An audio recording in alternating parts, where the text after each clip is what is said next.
Subscribe कीजिए एडुइजिंग channel को और बेल आइकॉन दबाइए और भी एजुकेशनल वीडियोस के लिए।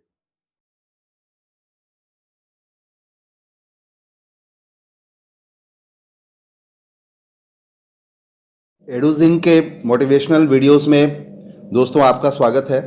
इससे पहले कि मैं अपने विचार को आपके समक्ष रखूं, मेरी आपसे आग्रह होगी कि जब तक आप इस विचार बिंदु को अंत तक बिल्कुल शांत चित्त और भाव से नहीं सुनेंगे, तब तक इसका कोई लाभ आपको नहीं मिलेगा। अतः मेरी प्रार्थना है आपसे कि इसे अंत तक जरूर सुने। दोस्तों, आज के इस भाग दौड़ के परिवेश में जहां हर मनुष्य धन उपार्जन के लिए बेचैन है, वहीं दूसरी तरफ पारिवारिक और अपने कार्यस्थल पर संतुलन बनाए रखना भी एक बहुत बड़ी चुनौती है और इसके लिए एक उचित जीवन प्रबंधन की भी आवश्यकता होती है। ये कला जिस व्यक्ति ने सीख लिया, निश्चय ही वह सफल हो जाता है।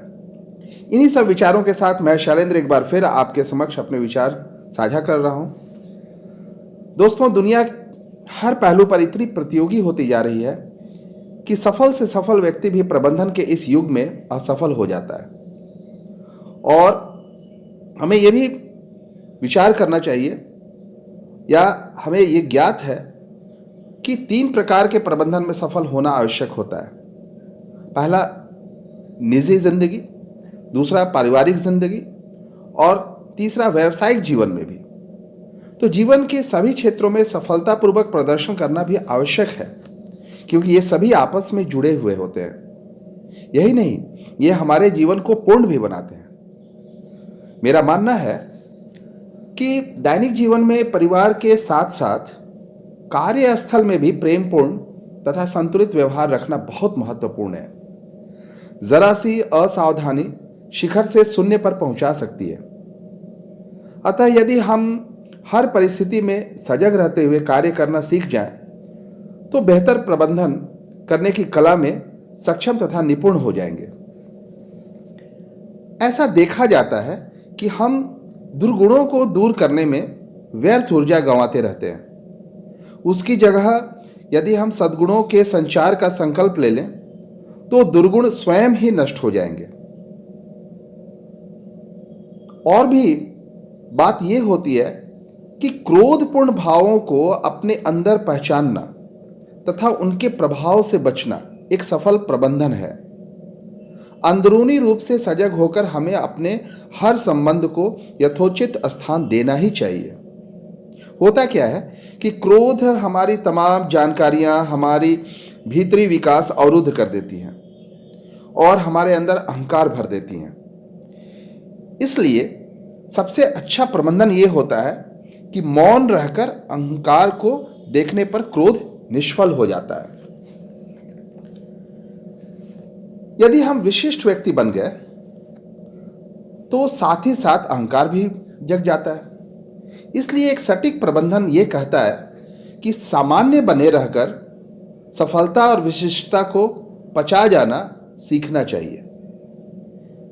इस प्रबंधन को चमकाने का सबसे सरल उपाय यह है कि हमें अपने मस्तिष्क की जो गति होती है, उसको अध्यात्म के प्रभाव के साथ जोड़ देना चाहिए। इससे हमारा पूरा शरीर अपने आप परिवर्तित हो जाता है, संतुलित हो जाता है। जीवन प्रबंधन में एक और भूल जो हम करते हैं, वो ये है कि प्रत्येक कार्य में संतुलन का न होना।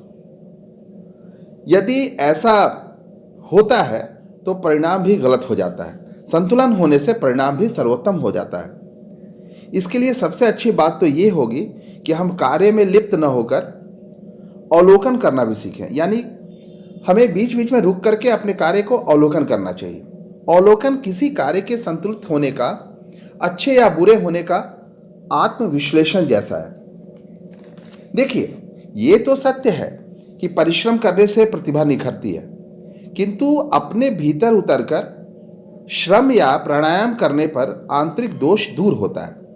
दूसरी ओर व्यक्ति को अपने कहे गए शब्द और किए गए कर्मों में भी संबंध बनाना पड़ता है। एक बात और ध्यान देने योग्य है, हृदय की पुकार और बाहरी जगत के श्रम के बीच आई दुविधा को एकांत साधना द्वारा मिटाया जा सकता है।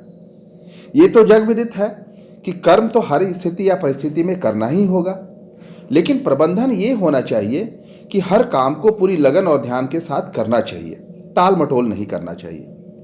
लेकिन उसी समय एक और जीवन प्रबंधन को ध्यान देना होता है, और वो ये होता है सफलता अथवा श्रेष्ठता से मिलने वाले श्रेय को अहंकार में परिवर्तित होने से बचाना होता है।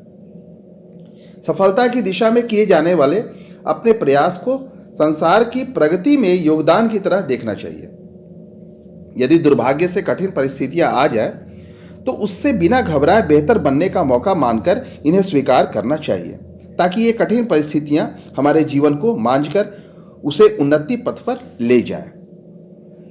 इस कड़ी के अंत में मैं आपके साथ एक और विचार जो जीवन प्रबंधन से ही जुड़ा हुआ है, और मैं सोचता हूं कि ये सबसे महत्वपूर्ण विचार है। यदि अपने सुबह की शुरुआत तनाव मुक्त रहकर किया जाए तो माहौल खुशनुमा बना रहता है। अपने तमाम रिश्तों को विनम्र बनकर निभाना चाहिए।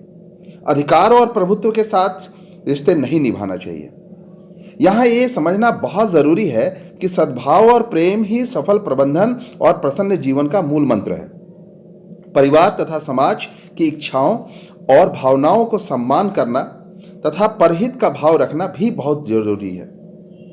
और अंत में मैं ये कहूँगा कि जीवन प्रबंधन में व्यक्तित्व को प्रभावशाली बनाना अत्यंत आवश्यक होता है। इसके लिए बोलने में संतुलन रखना, सुनते समय धीरज रखना तथा समझने की क्षमता विकसित करने से जीवन प्रबंधन और व्यक्तित्व में चार चांद लग जाते हैं।